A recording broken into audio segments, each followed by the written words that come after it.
Hey guys, and welcome back. In this video I will be showing you how to connect Jotform to make.com. So make sure that you have account on both of these platforms, Jotform and make.com. Then you're going to be searching for make.com in your integration section, and we have official integration for that. Now you can see, if you do not know how this basically works, you can see in the registration form the make.com is going to be collecting information, and it's going to be putting that onto your Trello or whatsoever you are using, Slack and whatsoever.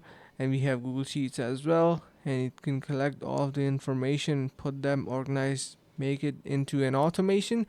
Now another thing is that you can head over to the link in the description below to get 50% off on Jotform to unlock even more powerful tools to build amazing forms and automations. So you can simply open the integration and connect it to your make.com platform. Simply enter in here your credentials and you should be pretty much good to go. So that's how easy it is, and see you guys in the next video.